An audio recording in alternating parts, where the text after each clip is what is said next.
Okay, hello and welcome. My name is Joe Caramelli, and I oversee Grand Rounds for the Department of Psychiatry and Behavioral Sciences. And thanks for joining us today for a Grand Rounds presentation.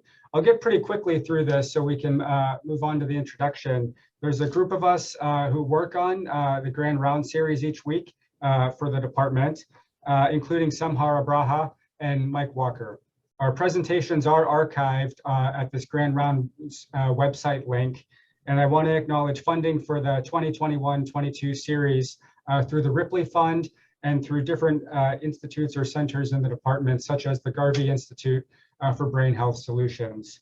I'll put a link for the Grand Round speaker evaluation into the comment box towards the end of the presentation. Please fill out the evaluation. That's helpful in planning Grand Rounds and in communicating with speakers. And as always, if you have overall comments, feedback, suggestions for speakers, you can write directly to me with any suggestions. I'll stop for now and turn it over to Dr. Unitzer to introduce today's speaker. Great, thank you, Joe, and hello, welcome to everybody. Welcome to our Grand Rounds presentation today. Today, I have the honor and the pleasure to welcome Dr. Ben Danielson as our Grand Rounds speaker.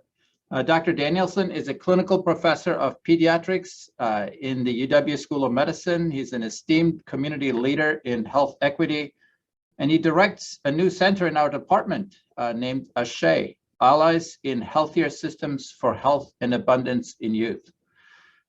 And Ben will tell you about ASHE. My understanding of the mission of ASHE is to end youth incarceration in Washington State by 2030. That's a very concrete, very, very powerful, very, very important goal.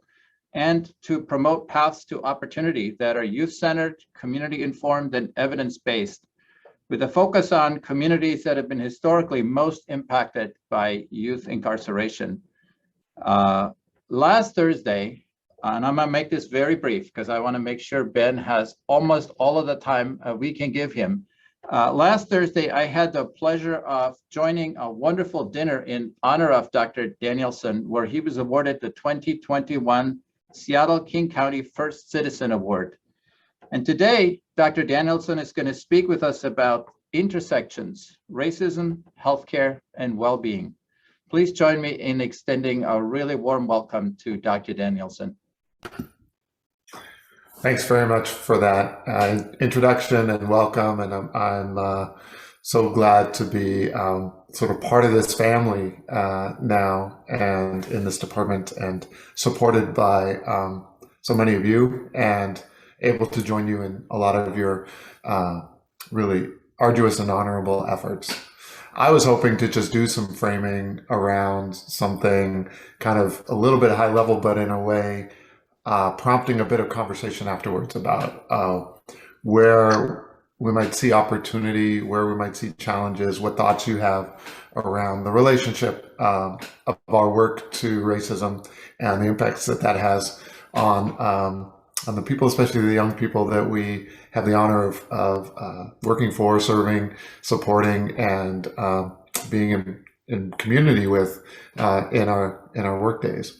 So I was going to hijack your screen a little bit and go through some images. I'm going to go through quickly just to prompt some thoughts for you, and then I hope there's a chance for us to sort of have a bit of a conversation.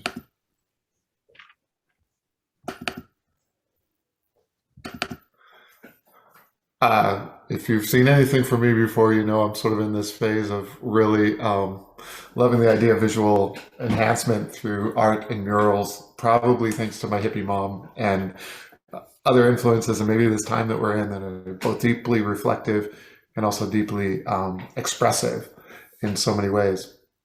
I was going to talk about these intersections and carry us through a little bit of a discussion. It might feel like old hat to a lot of you, and I hope still that there are little bits in there that prompt some kind of thought or perspective that you want to share. And I'm happy to get more into kind of the concretes later, but I felt like just having a sense of framing might be important. I think a lot about the way we've understood and talked about race and racism historically in our conversations and even in our formulations the way we've even created categories and things like that. And there's lots of different ways to deconstruct that understanding, but I feel like Ta-Nehisi Coates actually said it the most succinctly when he said that race is the child of racism, not the father. That racism as a construct was really created first, and then in a way race has been used to formulate around racism is a subsequent component of racism, instead of perhaps the way people might have thought of it before, where first you have race, then you have racism. Clearly, it's not the case. And it also reframes the way you sometimes think about things, at least for me. I've used to really talk about these issues like disparities based on race, different health outcomes based on race, differences in mortality based on race, et cetera, et cetera. And it took me a little while to flip in my mind based on Ta-Nehisi's short sentence there, that these are differences based on racism, not based on race. And that even shifting that language a little bit from race to racism starts to change the way you think about the work that you need to do to actually address those disparities, those differences, and those disparate outcomes.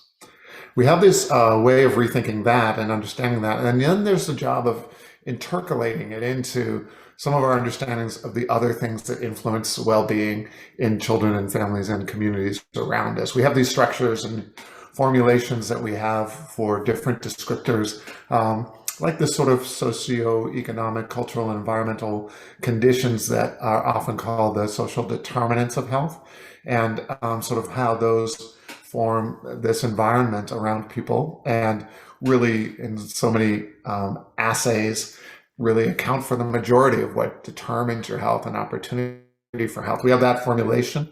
In addition, in pediatrics especially, there's this formulation about what can happen in your life to impact your health in more discrete and sort of experiential ways. And so we talk about, for King County, for example, this is their sort of formulation of the environment of health, the components, the roots that are necessary in order to experience good health through a lifespan. Again, looking at these different components and structures and creating some kind of way for us to sort of talk and think about it. We've also formulated what can happen adversely in your life. And of course, you're all familiar with adverse childhood experiences, those 10 elements that seem to be additive in nature in terms of the way they create risk for just about every potentially conceivable bad outcome, from a broken bone to a suicide attempt, and how this preload of adverse childhood experiences kind of follows you through your life. And if you continue the thought process, actually has an epigenetic sort of impact even on generations, and perhaps even on whole communities together. These constructs are really evolving and formulated in different ways, and we test them, right? We talk about them like these are not sentences, these are not etched in stone. What are the kinds of things that help us think beyond the rigid framing of life experiences and things in our lives? Doing a lot of work in those ways, and I wonder how we're starting to understand different forms of life experiences and stresses. Jack Shonkoff at Harvard has sort of been sort of cultivating a different model for stress exposures rather than those 10 discrete adverse childhood experiences. He sort of talks about different layers and levels of exposures to stress, sometimes couched in the idea of unresponsive care, and sort of what happens when it's occasional and inattention versus chronic understimulation versus severe neglect, and sort of posits that occasional inattention is really not necessarily worth needing to require any kind of intervention, whereas chronic understimulation perhaps needs social behavioral supports, parenting supports, other infrastructural supports, early learning programs, and things like that to help address those, and where severe neglect really requires much more direct and significant support for a young person and a family. These structures are there, these constructs are there. I guess if you wanted to get artistic, if you wanted to go back to my hippie mom and think about just the other commonsensical ways of framing it, Anton Chekhov, the playwright, sort of wrote about the idea that anyone, he said any fool, can deal well with a crisis. It's actually the day-to-day living that wears you out. And I think in a way, there are a lot of communities that might actually affirm this thinking. There are communities that have been dealing with a lot of different kinds of hardship for a long time and actually have so many super important and powerful skills to manage that. It's more the day-to-day wear and tear. It's that drop of water on that stone continually over time that is so erosive, that creates such an imbalance in neurochemicals all the way down to the way you just interpret and see the world around you. All of these are different formulations, and they kind of conflict a little bit with each other. They also kind of support and reaffirm different ways of approaching things. I wonder, though, in all of that space where racism and different forms of oppression really do show up and how they show up. This is not for any kind of public consumption. This is just a Ben Danielson kind of framing of some of the ways in which different factors interact between perhaps toxic stresses, those kinds of things that have been described just a second ago, but also overlaying them with some other exposures and experiences. You could call it economic alienation or toxic capitalism, or the effects of the way that we treat poverty specifically in this country and make it such a health-threatening experience.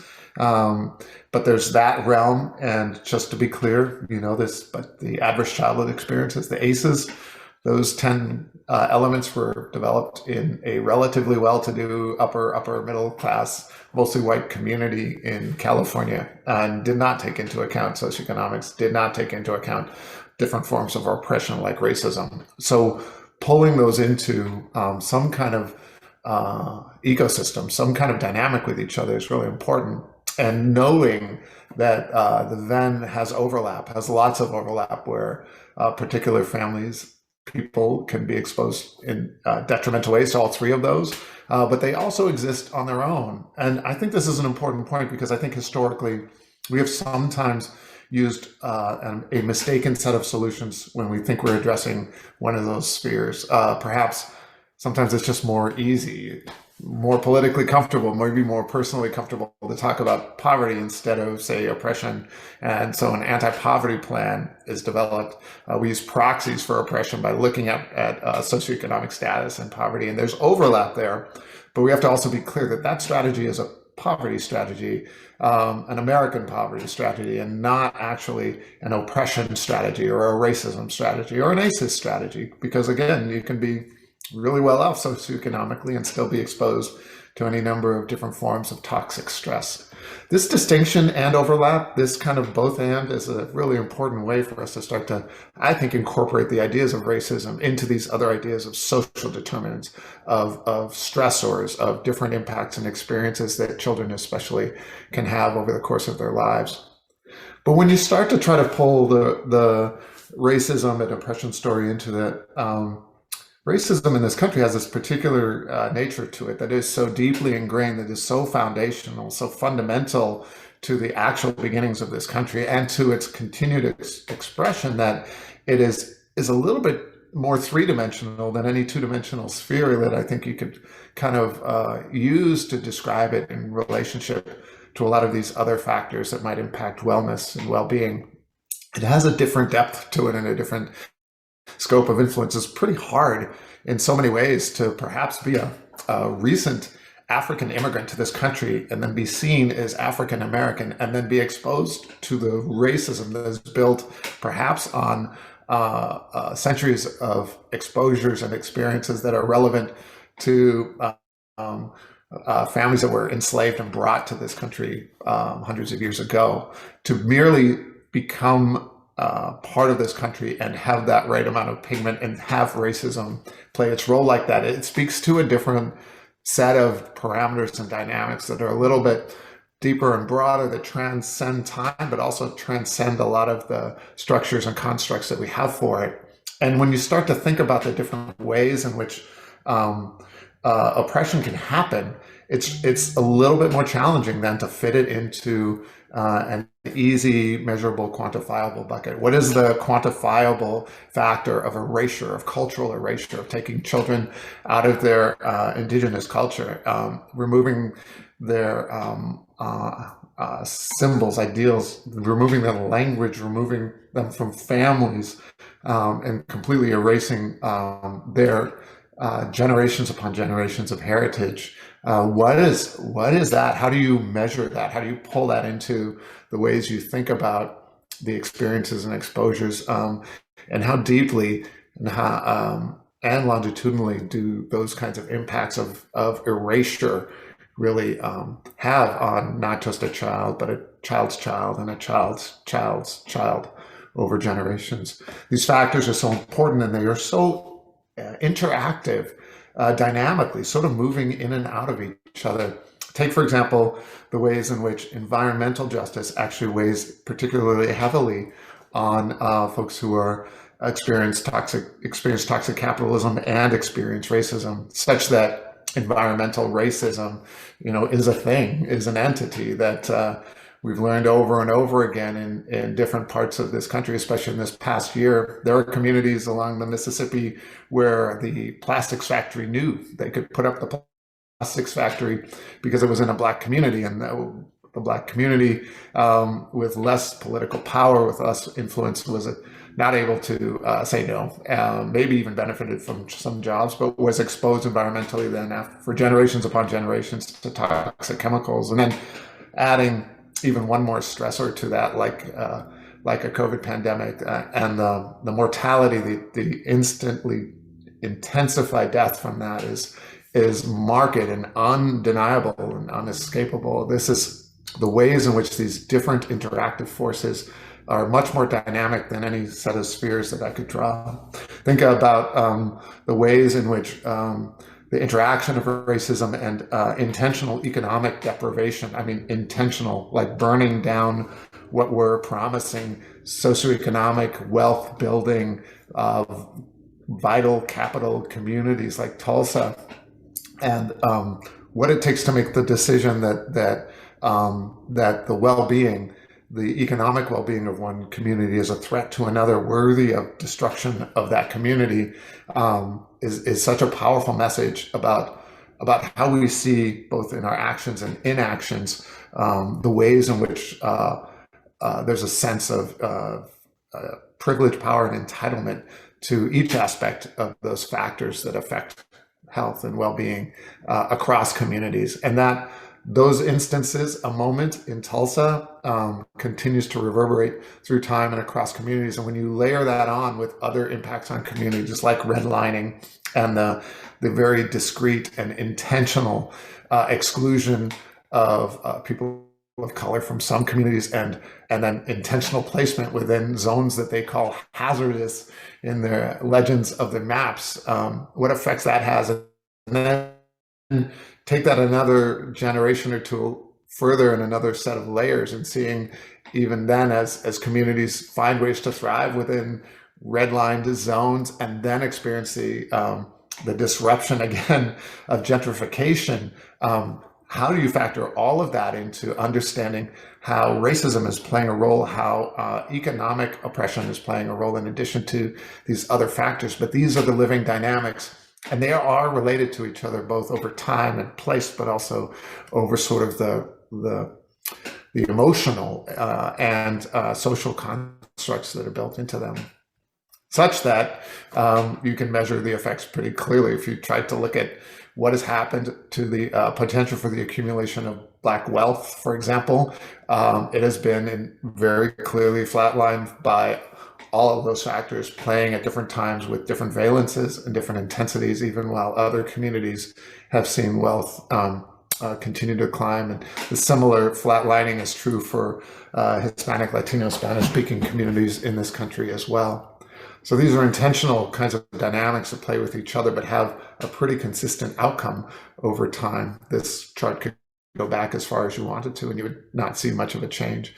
This impact also reveals to us the ways in which the attempts to kind of out-navigate and out-negotiate those factors is really tough and complicated. And it creates our own, sometimes, images and modeling that I have to sort of step back and sometimes question. I think so often about the inspiring component of the story of Ruby Bridges and the Norman Rockwellian kind of imagery that helps create this sense of the stern, stalwart, straight back, ready to learn kind of young person, really traversing the spaces that are unwelcoming and making sure that their education will lead to a different socioeconomic experience and will lead to something different. And sometimes I have to stop and question my own framework around that. Like, what am I thinking about with this story of Ruby Bridges? I think there's so many ways to reinterpret this experience and try to understand it differently. One is perhaps this whole story of exceptionalism, or the one-by-one approach that perhaps we are allowing opportunities to show up for young people. How is it that this is just one person entering a school, one person being asked to do something by themselves, one person being responsible for breaking a code and enforcing a law? How is that the right thing for those shoulders to bear? How is it that this is an image of somebody walking toward a school, but it's really important to know that that's different than getting an education. If you really saw the story play out, that Ruby Bridges spent that first year and a half in one room by herself with one teacher, never knowing that there are actually other students in that same building, white students, who are gathering together in classes and having a traditional educational experiences. What does it mean for us to iconify, create iconography?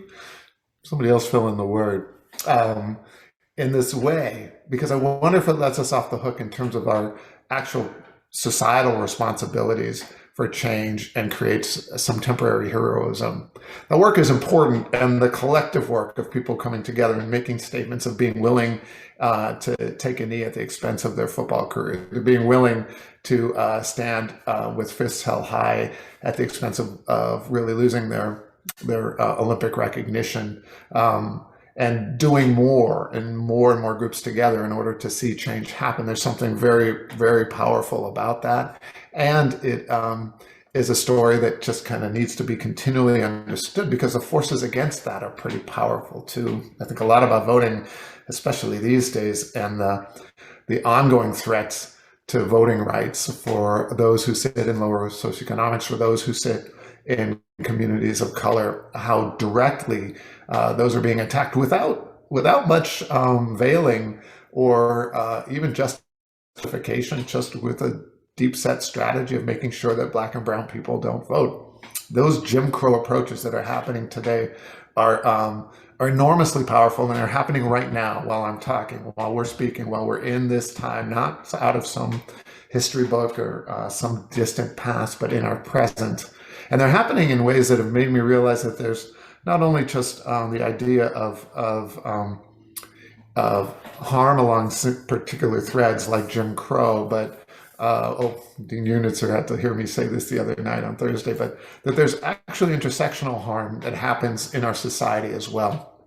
That harm sometimes clusters together in ways that it perhaps finds shelter and shade in its presence with other harm. And what I mean really specifically is, if you looked at, I'm sorry for any Longhorns out there, but for like the Texas legislature, not only has there been ardent work to make sure that Black and brown people don't vote, but it's happening at the same time that there is intensive work to make sure that women lose their reproductive rights, that there's a clustering of harm that seems to happen in an intersectional way that makes, again, these ideas of particular spheres sometimes much more complicated than the models that we construct for them. And the impact of the things that we see happening around us are differential based on which audience is actually seeing those events happen in their midst over time. These are the things that lead to different kinds of health outcomes. And again, I imagine you all know this, but it's worth at least making really clear that that the consequential nature of this for people who care about well-being and health are enormous. That if you are a Black mother with the highest possible education, with the greatest socioeconomic access, the world's best tennis player of all time, the chance of you dying in childbirth is still 3 or 4 times the chance of anyone else who's never been to high school, who has no sense of socioeconomic comfort. In this country, that disparate outcome is very deeply, deeply ingrained in the systematic environment and in the environment of healthcare that we foist on people today. This ultimate crime is really powerful to me because I think maternity and childbirth are the most amazing moments in humanity, and to know that that is the quintessential moment of racism in healthcare and health outcomes is also very, very, it just says something really important about who we are. The healthcare system continues to treat people differently based on the amount of pigment in their skin, in addition to other factors like language and many other forms of identity, often intersectional, but it really is measurably different. You can look at any ER, and every few years a study like this is done.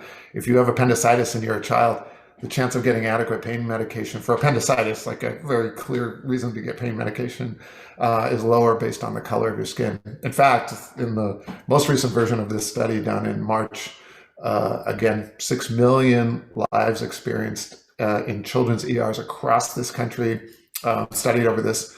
The chance of just getting the adequate imaging study and workup for pain is significantly lower based on the color of your skin. This is not just happening in some faraway ER. This is not just the story of rural Alabama or whatever space you want to name. This is happening in our own ERs. It's happening in the midst of the people that we know care about issues of racism, care about each life and value their work and want to do a good job. So systemic racism is so much more powerful than any one person's intention to do something different, and it continues to manifest. You can look at just about any measure, for example, the chance of getting a transplant and the way in which we create leaps and bounds for people to take in order to be eligible for transplant. I can tell you again many stories from times of practicing when the judgment about whether somebody is worthy of transplant has veered so far into judgments about societal values, about socioeconomics, and about racism, that we have structured ways to measure scores for eligibility for transplants in different times, in different ways, that creates a disadvantage based on the color of your skin. These factors continue to play. Just the mere experience of being in a children's hospital and getting surgery, the chance of you having a rare event like dying post-operatively changes based on the color of your skin, not on the type of surgery or any other pre-existing factors or conditions. This is just sort of reaffirming the truth that you all know about the way our healthcare system intersects and interacts with racism and brings racism in some ways in a concentrated manner into the lives of the children that we care about. Bringing that into the space of acute on chronic stress, the stress that generations of families have felt because of different kinds of oppression, added to the acute stress of a pandemic, have been devastating for so many communities and will continue to be for a while. Thinking about the Navajo Nation, this is a beautiful piece of mural art from that space, and their experiences historically with environmental injustice because they've been exposed to water sources that are unhealthy because of previous toxic exposures there, resource injustice, and then having been hit especially hard by the effects of COVID over the past 2 years, despite being one of the best places to be careful about using every measure necessary. It's just emblematic of this acute on chronic layering and layering that we see in this country.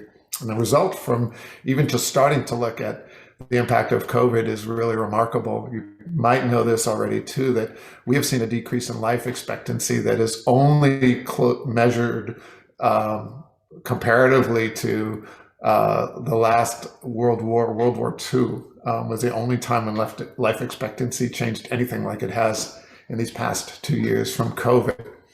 In most years, for an epidemiologist or public health person, a change of a few weeks or a month or two in life expectancy is a big deal over the course of a year. What we've been seeing for white Americans is 1.36 years of loss of life expectancy.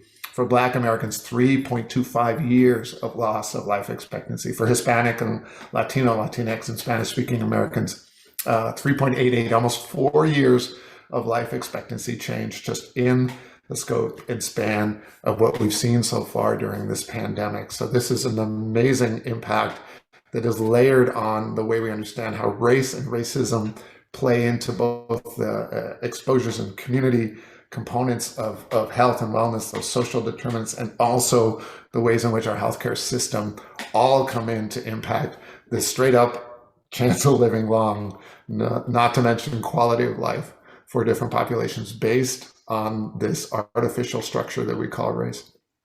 These factors are important, and the story is not yet fully told, like for COVID, as an example, because there's this continued impact that if we measure it, and I'm not sure we will, if we did, we would see, again, enormous changes and gaps. We know what's happened with decreasing regular routine care, decreasing cancer screen. And again, that has also fallen disproportionately in a negative way on the backs of Hispanic, Latinos, and Blacks compared to whites in this country. And so the undiscovered cancer that we also know then will be undertreated based on the color of your skin. We know what happens to women with breast cancer and ovarian cancer. We know what happens to men with prostate cancer if they're Black in this country. The death rate from that, which will be something in 5 years or in 10 years or in 15 years, but because of a pandemic that layered acute on chronic stress to an already harmful system, will be enormous indeed and hard to understand. The realm of psychiatry is a space that you will teach me about, and you will know all of this better than me, but I will pull on a couple of threads at least and just see where this takes you. I'm thinking about Samuel Cartwright, a physician in the 1850s who invented two psychiatric disorders, drapetomania and dysesthesia Ethiopica. I don't even know. I don't even want to learn how to pronounce it right because they're made up. But they were used as explanatory models for why enslaved people might not want to be enslaved, and creating that using psychiatry to allow us to feel okay, and in fact to have a sense of umbrage at someone who does not want to be enslaved is a really powerful thing for us to think about. And that is during the time of enslavement, of formal enslavement with shackles. I will say that pathway, though, has threads to it. In the 70s, psychiatrists added the word aggressive, according to this resource, to the definition of schizophrenia, and marketed pharmaceuticals directly to Black patients who they felt were more out of control. This is the impression and perspective of Dr. Kylie Smith, and the reference is up there in the corner. And the thread continues and can be pulled even further. African Americans with mood disorders today are much more likely, and this is data, than other groups to be misdiagnosed with schizophrenia. You can see the connections in some ways where both history and presence are aligned in ways that we are continuing to try to understand where we show up in this story of racism and where it shows up in the lives of the people that we care about. These impacts are really significant and important because the way in which racism affects mental health in this sort of referential and mirrored ways and sort of compounding way is so important in terms of the sort of impacts of living conditions that we know impact mental health, in terms of the physiological and psychological reactions that continue to impact mental health, and in the sort of the absorbed ideas about worthiness, worth, who you are, whether or not you're seen, whether or not you're understood, are extremely impactful as well. That's only one small kind of piece of this puzzle of where racism and mental health in this country tend to show up and interact with people's lives. There's certain moments where it's especially powerful. We think about for adolescents just how extremely powerful our juvenile justice system becomes in terms of its own social determinant of health and how much it impacts the wellness in the moment and the wellness in the future for young people who are sucked into that unjust and harmful system. When you think about how mass incarceration, just thinking about that more writ large and its effect on public health, is really starting to teach us lessons. This was in the Lancet just a few years ago, no, 2017, so almost 5 years ago, was really talking about how in their evaluation of the impact of mass incarceration, they're starting to talk about how excessive incarceration actually harms entire communities. And I really want to linger on that for a moment. I start to wonder about what it would be for us to look at the psychology and psychiatry, the behavioral and brain science of the whole communities, and how that interactiveness, that intersectionality, how the organism of a community and its wellness could be something that we could be thinking about much more robustly, much differently, and much more creatively, to sort of take into account how humans exist in a community, how community both buffers and supports and has strengths and assets and brilliance and abundance that can really be so powerfully helpful against many of those toxic exposures and stresses, and also how you can harm whole communities by having policies and approaches and systemic manifestations of oppression that can really hit so many people so hard. So this is again, if I think about the clinical work I did at the Odessa Brown Clinic, and anyone who's worked in a clinic like that knows that when you see a Black or brown kid coming into clinic in a space like that, you know that there's a 1 in 4 chance that one of their parents has been experiencing incarceration. For me, as a Black man, I know that, and from my peer group of friends that I had shared my early childhood life with, that I have a 1 in 3 chance in my lifetime of being imprisoned as a Black male in this country. That impact is not just what it does to me, but what it does to the child of the person who's incarcerated, what it does to the wife, the husband, to the family members, what it does to the generations afterwards as well. So that harm to whole communities, I think, is just a powerful concept to think about.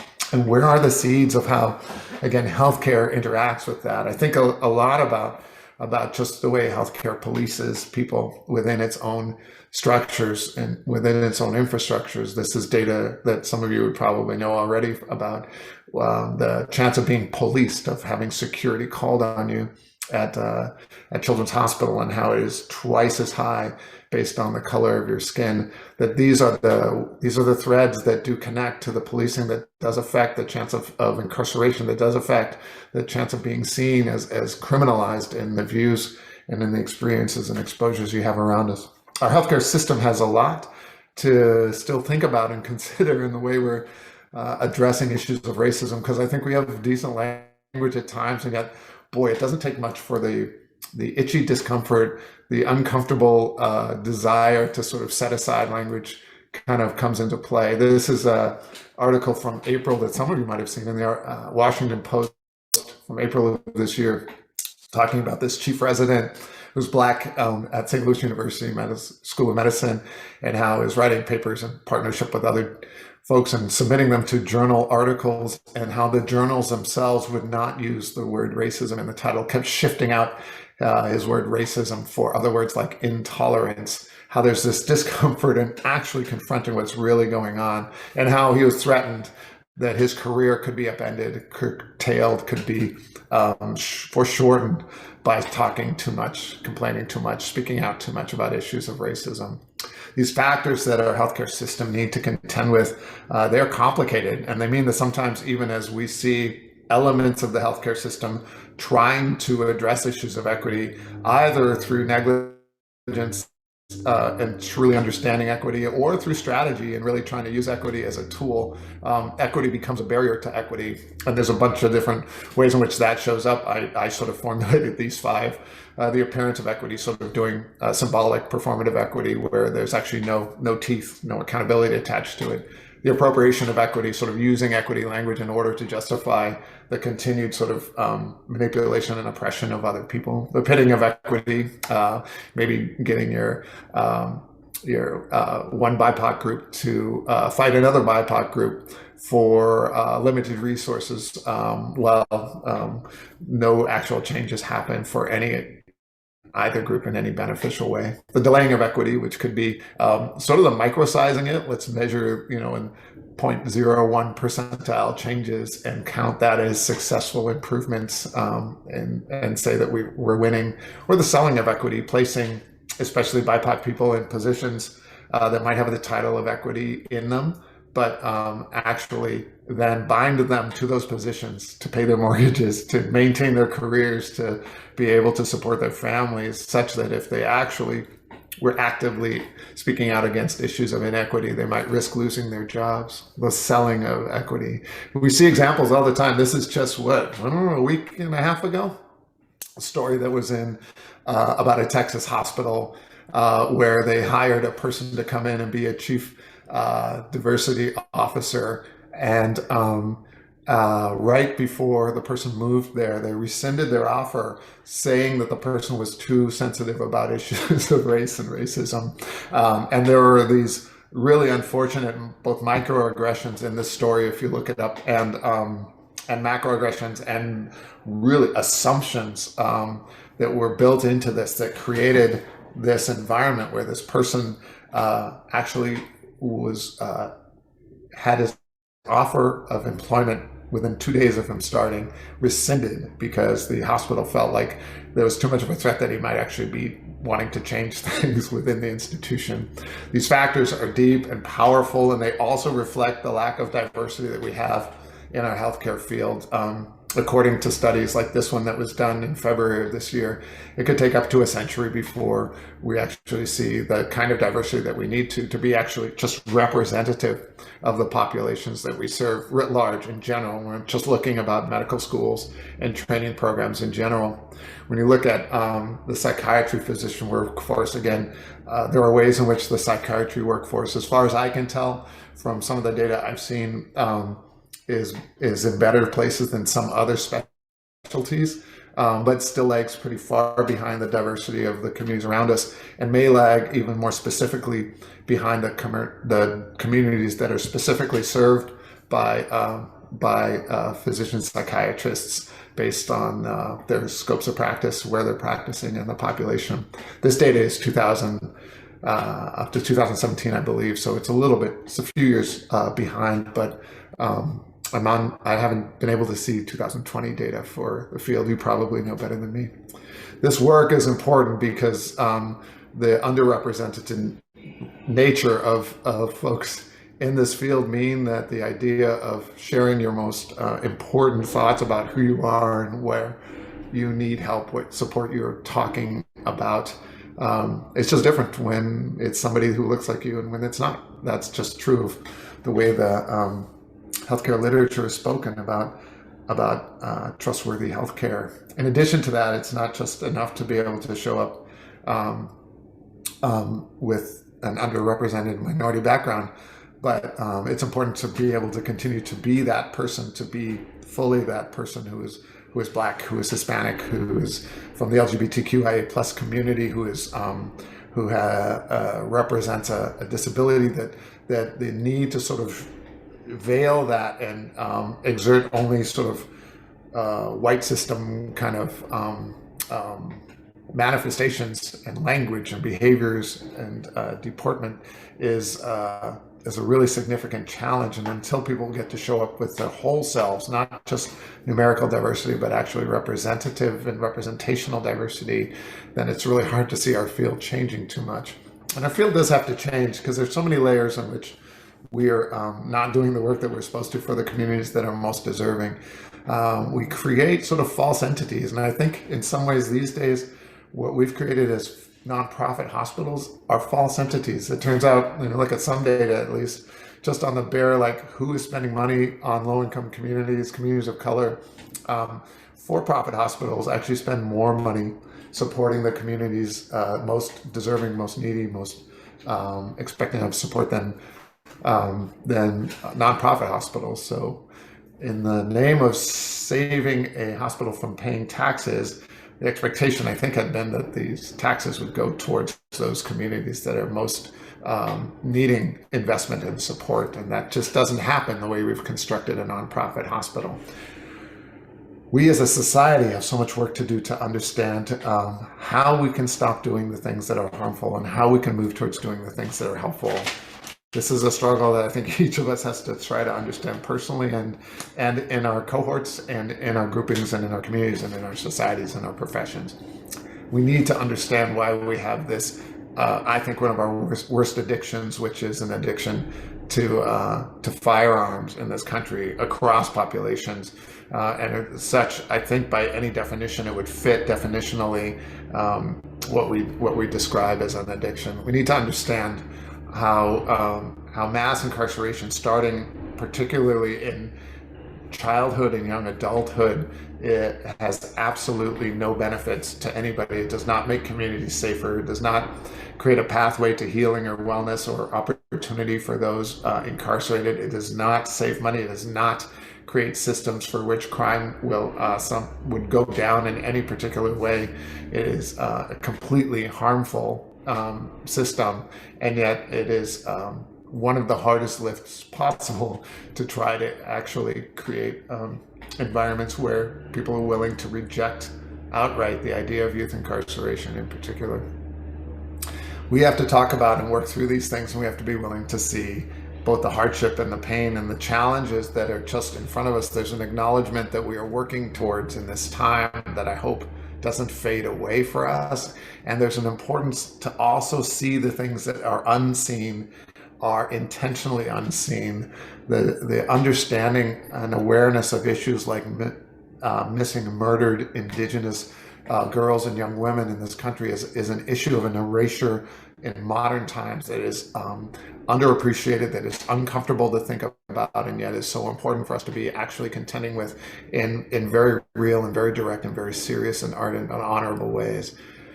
Come to think of all of these things, they are part of systems and parts of machinery, including our health system, that are not broken, not malfunctioning, not misfiring, but are working exactly as they are designed. And again, if you start to say that we're talking about differences based on racism instead of differences based on race, and if you start to say that we're talking about systems working exactly the way they're designed instead of systems that are broken, you start to make solutions, start to think about things very, very differently in terms of what you want to see happen and how you would strategize doing that within any field. If you start to think about just the pathways that are built so strongly that might take the very same set of symptoms, the same behaviors, the same expressions of emotion, the same external behaviors by any other measure, and then you see what happens based on the color of your skin, whether or not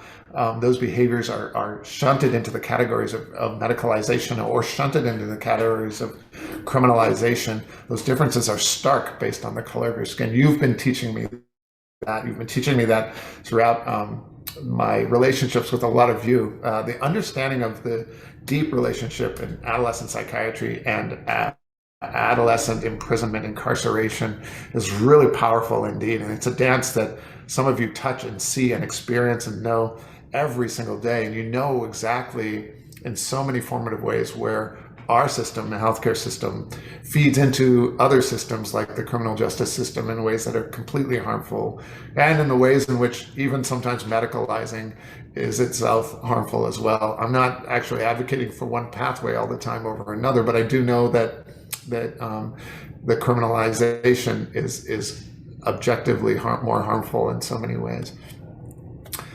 We not only criminalize, but we also desocialize in so many of our practices, which cannot be healthy for an individual to be torn away from the sense of culture, socialization, norms, rules, tenets, practices, behaviors, and things that have been so deeply part of their lives, and to separate somebody through immigration detention center, through incarceration, through depersonalization and deculturalization is a really important component, because then you start to think about what the cures, what the solutions, what the ideas might be to help re-socialize, to create different ideas and ideals for folks. You start to think about the Ruby Bridges story and the stories we tell ourselves about what it means to succeed despite hardship in this country. We bring up these words like resilience and courage And I think that they are ultimately harmful. I will just say I think that they create a mistaken sense of what is worthy in this country. This phrase used to be one that I thought was really cool. If you can't fly, then run. If you can't run, then walk. If you can't walk, then crawl. What this is also saying is that the circumstances around you are okay, and it's just on you to figure out how to somehow get through them, even if it means dragging your ass along the ground because you are not allowed to even crawl or walk. That is not a statement of inspiration. That is a statement of oppression and of deprivation. And we need to understand how we are creating false models of excellence, of individualization, of meritocracy that are incompatible with what we see in our world today. How do we create different images of what it means to be seen for all that you are, not just say a disability, all that you can bring and contribute, not just to a disability community, say, but to all of us, that the work that we do from a targeted universalism perspective to support and lift up the lives and brilliance and talents of a disability community is actually something that's beneficial to all of us. How do we work more in a way that practices the idea of listening more deeply and really listening to understand and truly trying to see each other's perspectives in a way that is much different than our formulation of how we expect people to be framed and understood within our boxes? How do we create a sense of health and wellness that is actually culturalized, that is socialized, that is integrated into communities and cultures in ways that truly sees not just the impact on the individual there, but the individual's potential connectedness and to broader communities, broader stories, broader storylines that actually transcend space and time. And I think that the idea of celebration, of understanding brilliance and strength and attributes in the same ways that we pathologize and talk about detriments and the scarcity mentality that brings a whole sense of what's not there is really something that we have to rethink in our profession writ large. And I wonder what you think about how to do that in the psychiatric fields. I wonder how we think about getting back to that idea of pregnancy and parenthood, and how perhaps we should judge our systems by their ability to lift up the loving relationship between a parent and a child. And it must be seen as an abject failure if we have mortality rates in pregnancy and delivery for both mother and child. That can't not be a good, healthy system that supports people in this country.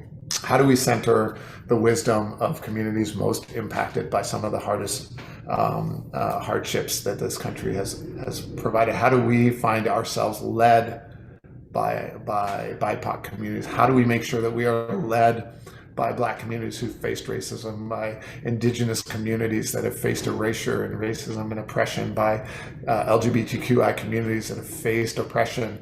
How do we make sure that we are actually led, not just engaged, not just including, but actually led by the voices and ideas and solutions that are lifted up from those communities most impacted? And how do we also bring along the idea of justice as part of health, as part of wellness, as part of healing? How do we make sure that that is a piece of this work as well? And ultimately, how do we make sure that every child knows that they have a sense of belonging and are loved? How do we sort of deconstruct the way that we've thought about knowledge and information and data and effectiveness and evidence basis, and start to incorporate more ideas of wisdom into that work? And how do we start from a place of assuming that there is brilliance and talent around us instead of measuring this level of detriment in the spaces around us as well? I think we would do things differently if we looked that way. I've been talking way too much, and I want to pause here and just say thank you for letting me ramble on a bit. I hope that there's something in there that's touched somewhere, someone, or provoked someone to want to challenge me or provide some other thought or comment. Well, Dr. Danielson, thank you very much for this presentation and walking us through these very important and numerous points and how they relate to clinical settings as well. Dr. Unitzer. Yeah, just a couple of comments. I'm almost speechless, so I'm having a hard time getting it all out in a minute or two here. But Ben, wow, thank you for this powerful, thought-provoking, and really challenging and beautiful presentation. And thank you for allowing us to and inviting us to join you in your work to end youth incarceration. We had a huge turnout today. Over 200 people listened to this presentation. I think it's the biggest Grand Rounds turnout we've ever had in this department. That's saying something very, very important. And I know that there's many people who would love to have time to talk, to have questions. We don't have time for that right now. So I think all I can say is I hope that this is just the beginning of a dialogue and a beautiful partnership to change that system that is working as designed, the way you put it. So thank you so much for your time, for your presentation, and thanks to all of you for joining us today. Thank you all. It's been a real honor, and I feel a sense of connectedness and community with you. You've created a home for me in a way that you probably don't realize, and I have deep appreciation to be in this space. Well, thank you again, Dr. Danielson. I'll remind the participants that this presentation, it will be archived on our Grand Rounds website to reference and view again, and to please complete the evaluation for today. So thank you for joining us, and we'll be back in 2 weeks with Grand Rounds.